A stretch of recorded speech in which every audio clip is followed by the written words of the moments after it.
Hello friends welcome to my YouTube channel the web education. So friends এই মুহূর্তে আপনাদের জন্য একটা বিগ ব্রেকিং নিউজ সেটা হচ্ছে আজ সুপ্রিম কোর্টে রাজ্যের ওবিসি কেস মামলার শুনানি। দীর্ঘ প্রতীক্ষার অবসান। আজকের শুনানি অত্যন্ত গুরুত্বপূর্ণ যেখানে নিয়োগের জোট এরপর রাজ্যের খুলতে চলেছে। তো কি আপডেট উঠে আসছে, কত নম্বর সিরিয়ালে শুনানি হতে চলেছে, মামলার বিস্তারিত ব্যাখ্যা এই ভিডিওর মধ্য দিয়ে আলোচনা করা হবে। তো সকলে ভিডিওটা শেষ পর্যন্ত দেখুন এবং যারা চ্যানেল নতুন ভিউয়ার্স রয়েছেন অবশ্যই বলবো এই ধরনের গুরুত্বপূর্ণ নিউজ, কেস আপডেট, নোটিফিকেশন সংক্রান্ত তথ্য পাওয়ার জন্য অবশ্যই চ্যানেলটি সাবস্ক্রাইব করে পাশে থাকা বেল নোটিফিকেশন করবেন।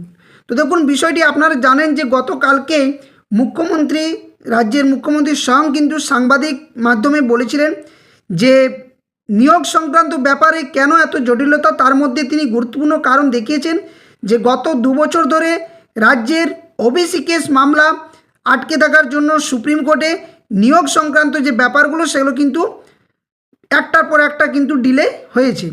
তো তারই মধ্যে আজকে এই যে সুপ্রিম কোর্টে যে মামলা অর্থাৎ 27287/2024 যেটা Amalchandra Das versus state of West বেঙ্গলের যে মামলা, সেটা 2024 সাল থেকে তারিখ পে তারিখ কিন্তু পড়েছে। তো তারই কিন্তু আজকে অবসান কিন্তু ঘটতে চলেছে। কারণ কি, এই মামলা থেকে রাজ্য সরকার সরে আসতে চলেছে, যেখানে কলকাতা হাইকোর্ট 2024 সালে যে রায়দান ঘোষণা করেছিল, যেখানে বলা হয়েছিল যে 7% সংরক্ষণ এরপর ওবিসির ক্ষেত্রে রাখা হবে এবং তা নিয়ে কিন্তু বিলও পাস হয়ে গেছে আপনারা জানেন। এবং সেক্ষেত্রে ওবিসি এ এবং ওবিসি বি বলে আর কোনো থাকছে না। তো কি আপডেট উঠে আসছে সুপ্রিম কোর্টের অ্যাপিলেটেড ওয়েবসাইট থেকে ডিটেলস আলোচনা করার চেষ্টা করব আপনাদের সামনে। তো ভিডিওটি শেষ পর্যন্ত দেখবেন, কেউ স্কিপ না করে। তো দেখুন, এটা হচ্ছে সুপ্রিম কোর্টের যে অ্যাপিলেটেড ওয়েবসাইট, যার ডায়েরি নাম্বার আপনারা দেখতে পাচ্ছেন 27287/2024। আমরা মামলাটা সকলেই অবগত, the state of West Bengal versus Amalchandra দাসের মামলা। এবং শুধু এই মামলা নয়, এর সাথে আরও অনেকগুলো মামলা রয়েছে। কত নম্বর সিরিয়ালে ট্যাগ রয়েছে, কোন কোন বিচারপতি মামলা শুনবেন, কি ডিটেলস এক এক করে কজ লিস্টটাও আপনাদের সামনে শেয়ার করব। তো দেখুন, আজকে যে প্রেজেন্ট বা লাস্ট লিস্টেড সেটা কিন্তু আজকেই দেখা যাচ্ছে, অর্থাৎ 14/7/2026, যেখানে honourable the chief justice, honourable mister justice Joymalya Bagchi এবং অনারেবল মিস্টার জাস্টিস ভি মোহনার ডিভিশন বেঞ্চে এই মামলার শুনানি হতে চলেছে। যার সিরিয়াল নাম্বার আপনারা দেখতে পাচ্ছেন 56 নম্বর সিরিয়ালে মামলাটি শুনানি রয়েছে। তো আমরা যদি এই মামলাগুলো দেখি যে অ্যাপিলেটেড সাইডে, সেখানে ডেলি কজ লিস্টেড যদি আমরা এখানে দেখি তাহলে দেখতে পাবো যে আজকে 10:30টার সময় প্রধান বিচারপতি থাকছেন, তার সাথে বিচারপতি জয়মাল্য বাগচি এবং অনারেবল মিস্টার জাস্টিস ভি মোহনার ডিভিশন বেঞ্চ 10:30টা থেকে মামলাগুলো শুনানির জন্য বসবেন। যেখানে বলা রয়েছে যে লিস্টিং ইজ অটোমেটিক, যে সমস্ত মামলাগুলো রয়েছে তার মধ্যে যদি 56 নম্বর সিরিয়াল আমরা দেখি তাহলে পরের পেজে সেটা রয়েছে এখানে, অর্থাৎ এই যে 54 নম্বর সিরিয়াল থেকে কিন্তু মামলাগুলো পরপর কিন্তু শুনানি হবে, যেটা তার মধ্যে post notice at interim stay matters হিসাবে রাখা হয়েছে, যেখানে চিফ জাস্টিস কোর্টের মধ্যে মামলাটি শুনানি হবে। তো এখানে 14/7/2026 আপনারা দেখতে পাচ্ছেন। প্রথম যে 54 নম্বর SLP সেটা হচ্ছে 17422/2025 যে মামলা, সেটা হচ্ছে the state of West Bengal versus Purabi Das and others মামলা। এই একটি মামলা রয়েছে। তাহলে বেশি দূরে নেই মামলাগুলো শুনানির জন্য, অর্থাৎ প্রথম দিকে কিন্তু মামলাগুলো শুনানির জন্য রয়েছে। দুটো মামলা যেটা রয়েছে এর আগে, তারপরে কানেক্টেড হিসেবে 54 1 নম্বর SLP নাম্বার যেটা হচ্ছে 17528/2025 the state of West Bengal versus Amalchandra Das, এই একটা মামলা।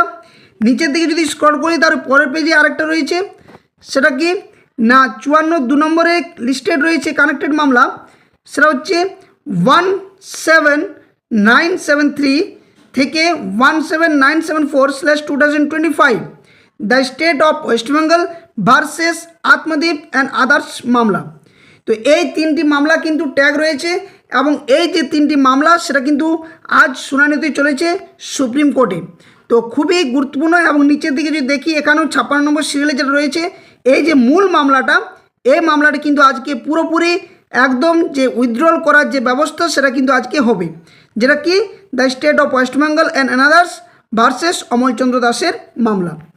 তো খুবই গুড নিউজ যে সমস্ত যে চাকরি পরীক্ষা যেগুলো দীর্ঘদিন ধরে আটকে ছিল সেগুলো কিন্তু এরপর জট কাটতে চলেছে এবং এখানে রাজ্য সরকার সরাসরি একটা বিষয় ঘোষণা করে দিয়েছেন যে এই ওবিসি জট কাটলেই কিন্তু সমস্ত যে নিয়োগ প্রক্রিয়া রিক্রুটমেন্ট সেখানে প্রাইমারি হোক, আপার প্রাইমারি হোক, SLST হোক, WBP হোক, KP হোক, PSC হোক, এই সমস্ত নিয়োগ প্রক্রিয়াগুলো এরপর থেকে যে 7% সংরক্ষণ ওবিসিদের জন্য যে রাখা হয়েছে সেই সংরক্ষণ মোতাবেক কিন্তু কাজ চলবে এবং এখানে ওবিসি A-B বলে আর কিছু থাকছে না। শুধুমাত্র যে কলকাতা হাইকোর্টের যে নির্দেশ ছিল 2024 সালে সেই মোতাবেক কিন্তু এরপর নিয়োগ প্রক্রিয়াগুলো হবে সেই ওবিসি কাস্ট ক্যাটাগরি মেনে এবং পরবর্তী ক্ষেত্রে আবারও এটা নিয়ে সার্ভে হবে এবং সেক্ষেত্রে হয়তো ওবিসি আরও কিছু রদবদল ঘটতে পারে। তবে এই মুহূর্তে এই যে মামলাটি এটা কিন্তু খুবই গুরুত্বপূর্ণ, কারণ এই জট না কাটলে কোনোভাবেই রাজ্য সরকার আর এগোতে পারছেন না নিয়োগের ক্ষেত্রে।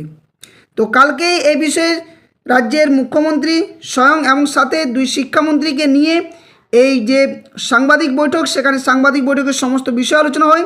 সাথে সাথে আরেকটা বিষয় বলে রাখি আপনাদের যে গতকালকেই শিক্ষা সংক্রান্ত ব্যাপারে শিক্ষার উন্নতি, স্কুলের পঠন পাঠনের উন্নতি, সাথে সাথে শিক্ষক শিক্ষিকা নিয়োগের ক্ষেত্রে গুরুত্বপূর্ণ একটা আলোচনা হয় কালকে।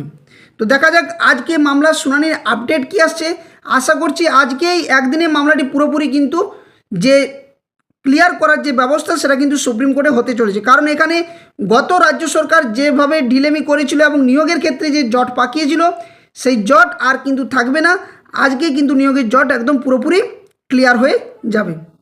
তো এই ছিল সম্পূর্ণ আপডেট, আর বেশি লেন্দি করছি না। পরবর্তী কেস আপডেট আসার পর কি শুনানি হলো, অর্ডারে বা কী এসছে, সমস্ত ডিটেলস পরবর্তী ভিডিওতে নিয়ে আসবো। তো যারা চ্যানেল নতুন ভিউয়ার্স হয়েছেন অবশ্যই বলবো এই ধরনের গুরুত্বপূর্ণ কেস আপডেট, নিউজ নোটিফিকেশন সংখ্যা তথ্য পাওয়ার জন্য অবশ্যই চ্যানেলটি সাবস্ক্রাইব করবেন এবং পাশে থাকা বেল নোটিফিকেশন করবেন।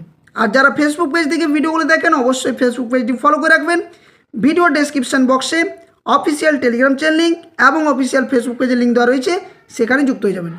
তো ধন্যবাদ, জয় হিন্দ। আবার কোনো একটা নতুন আপডেট নিয়ে বা ভিডিও নিয়ে আপনার সামনে হাজির হবো।